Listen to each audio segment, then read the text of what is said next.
welcome back to John's Random Reviews. I've finally got there. This tool has been on its sea trials, if you like, been at work. It's already a bit scuffed up. But this is my DMC 500.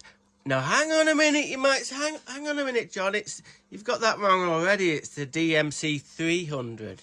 Yeah, it was, but this isn't the DMC 300. This is the DMC 500.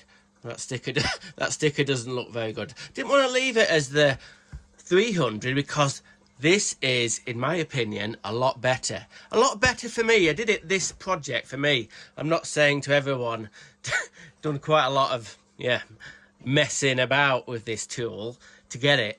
And I wasn't sure whether it was going to work. Wasn't sure whether it was going to blow up or do something stupid. But I've been using it for a week and it's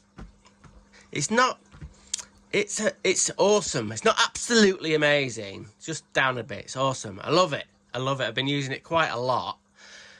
So, what have I done to it? Well, obviously from the top end you can see you can now use 100mm discs on this machine. The discs you can, when it comes out of the factory as the DMC 300, it's 76mm discs that you can fit on it. You can get a cutting disc and you can get a diamond disc and whatnot. Bloody hell, look at the difference there. I wanted this little tool to have a little bit more range from there to there. So if I was nicking a bit of pipe off or something, I didn't want to be restricted down to a little bit there. So I did my research and I found, oh my God, it took me ages to find these discs. These discs can go on, I think, air tools, air cut-off tools, and they do spin fast enough because this tool runs at 20,000 RPM. And the closest I could find were these ones, these 3M discs, and they spin at 19,100 A. We're splitting hairs here. We're splitting it, you know what I mean, or whatever, 900 RPM. Yes. I don't think it makes that much little bit of a range makes much difference. Now, obviously, with newer, bigger discs, I had to put a new discard on. This looks nothing like the other discard, really.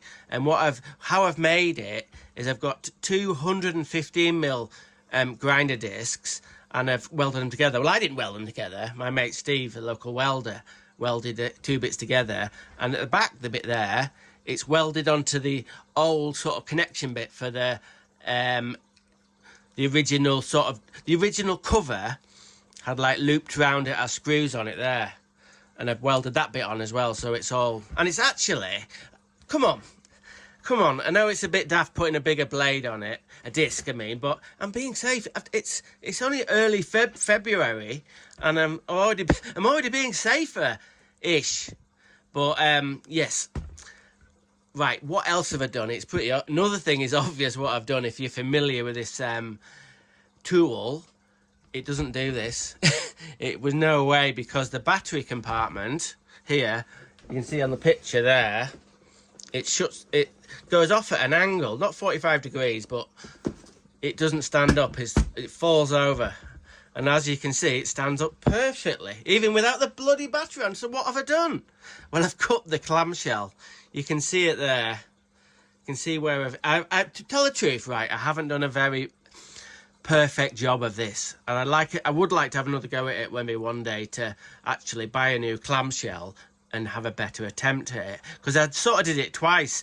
I sort of got a bit scared when what I did initially was cut like a cheese wedge out of there. And then I pushed this up. I left a little bit on this bit to give it a little bit more strength. And then I did it, and it was still a bit of an angle, so I did it actually twice. So it's filled in with like a rubber sort of car tyre, sort of two-pack glue or whatever you want to call it. And it was a very light grey. So yes, for now, if you know it, you know it. That's Sharpie marker. That's Sharpie marker on the bottom. Now on the inside, I did that trick with plastic welding. I'll put a little clip on it. I got a panel pin and made a zigzag in it, heated it up, and then pressed it into the inside of the clamshell. That seemed to work okay.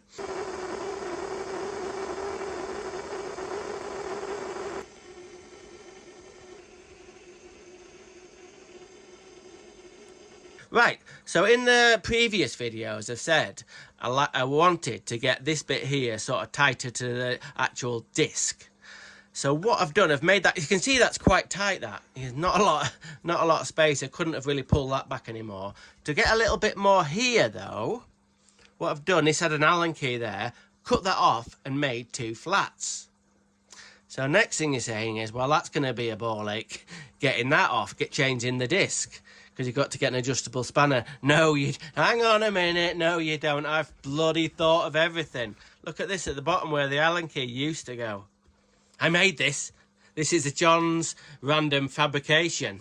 So I've used the Allen key there, and I've got a bit of plate. Where did I get the plate from? Hang on. The plate is from this adapter bit that comes with this. This is the bit that you kind of turn it into like it has a shroud, and it turns it into a circular saw sort of affair. But that's where I got that from, because I'm not using that anymore. And the other bit, the other black plastic bit, I've reused that bit, so hang fire. So I made this little shape here, and you can see what this is going to do already. That goes onto the top, and I haven't welded that on. You know, it looks like I've sort of just glued it on. I haven't. I've actually brazed that on. So that I did it with a plumber's blow lamp, and to tell the truth, I only just about managed to do it. So if I need to change the disc, look, hang on, look at this. I'm taking the battery off. I'm taking the battery off because I've got rid of the safety thing. So then to change the disc, there's like a button there that locks it, like that. And then that goes on there. And there we go.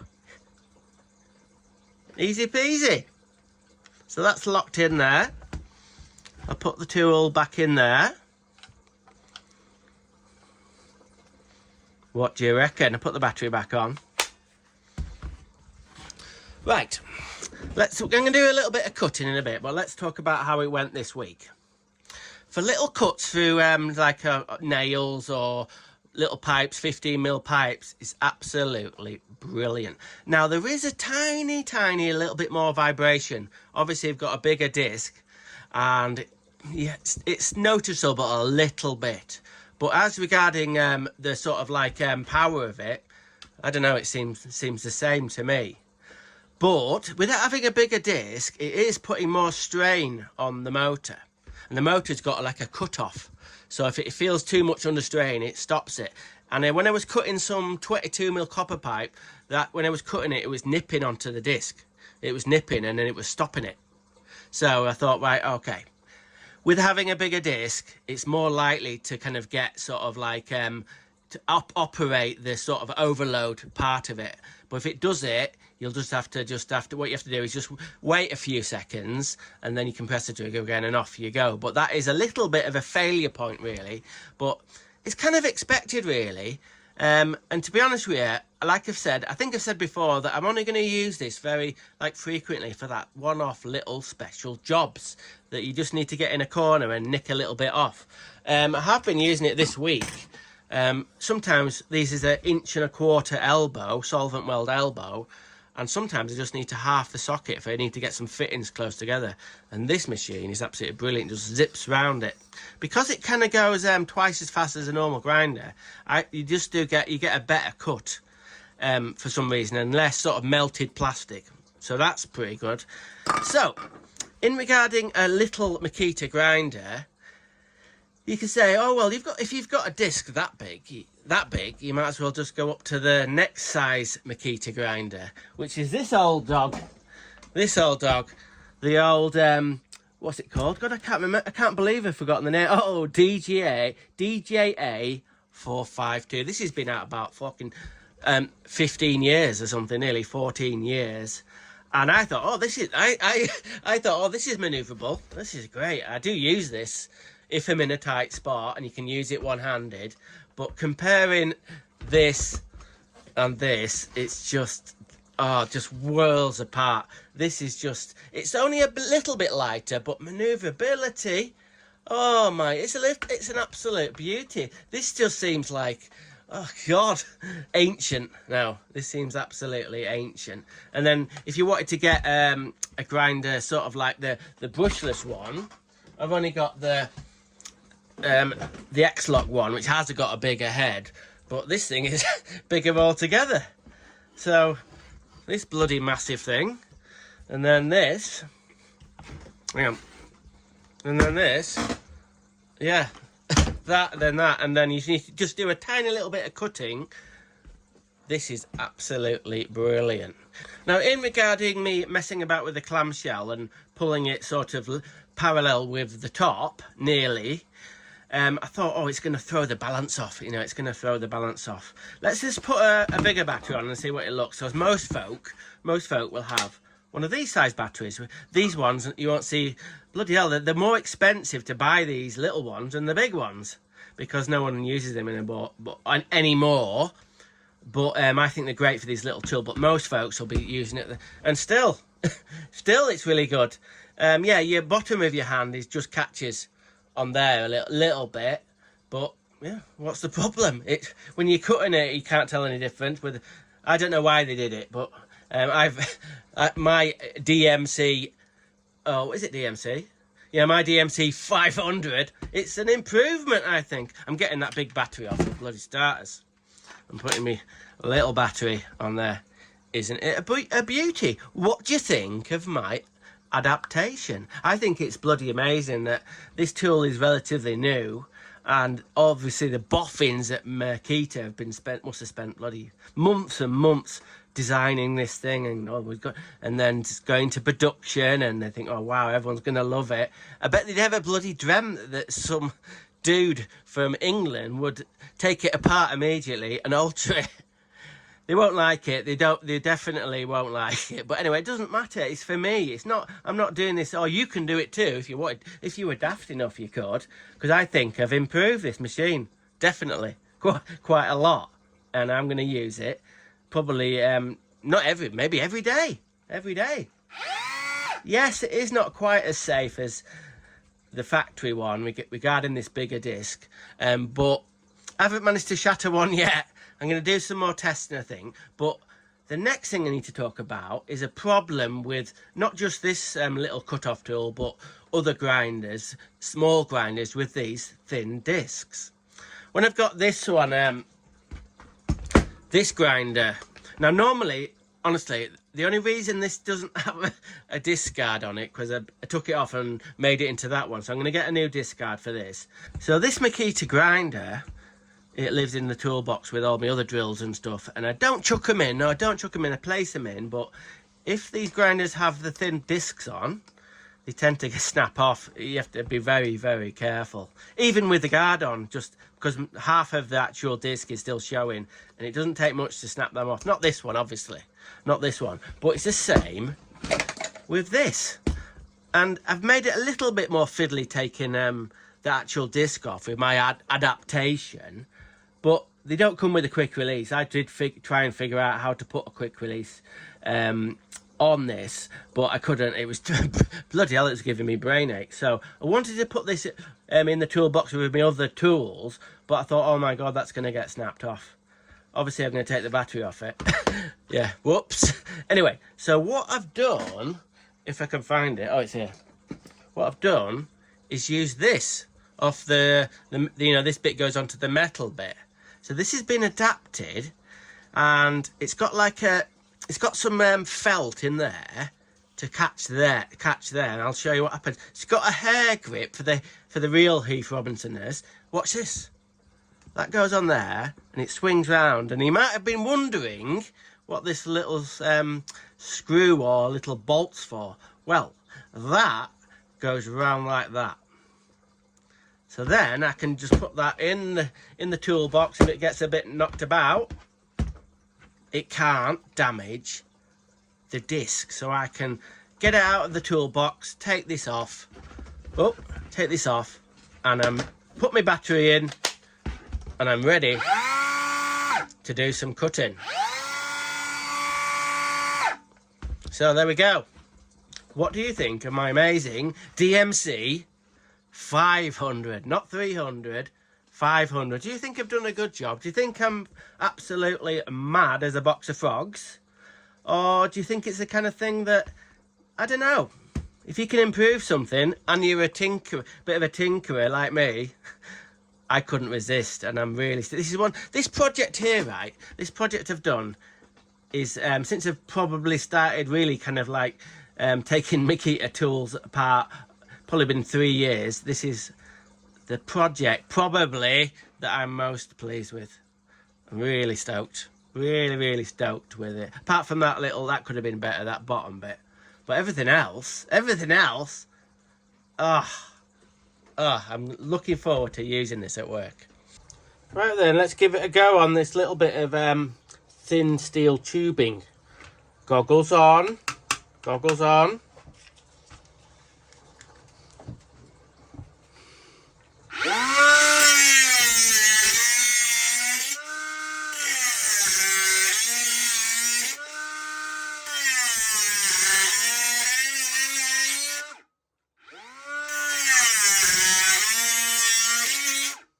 What a beauty. Right, let's try a little bit of an aluminium box section. Aluminium is tends to sort of like drag, it slows the blade down, so we'll see how we get on.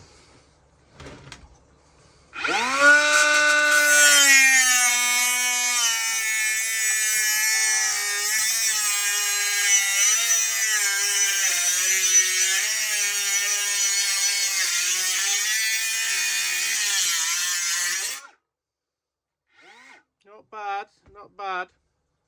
Right, we'll try a bit of 22mm copper. 22 and 15 copper is mainly what I'm probably going to be using this for, just to cut a little bit off it. Of course, I've got a pipe slice to cut it, but sometimes if it's in a bit of a corner or whatever. Anyway.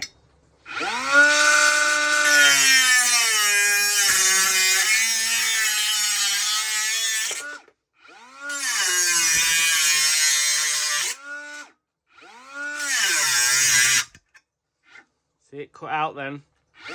Too much pressure.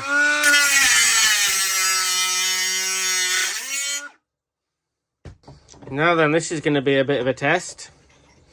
This is I think it's M14 rod. So yeah.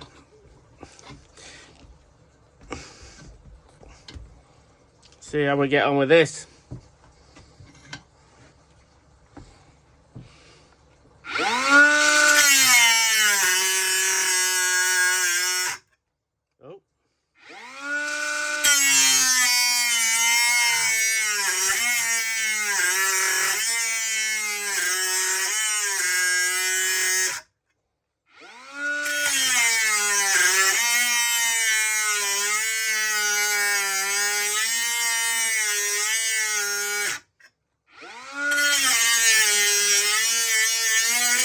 No, it didn't like that. I don't think I'd ever be using this tool for cutting M14 rod. You can see it struggled, and as soon as I pressed down a bit, it cut out. But for little stuff, let's say on what I said before about having to cut these down a little bit.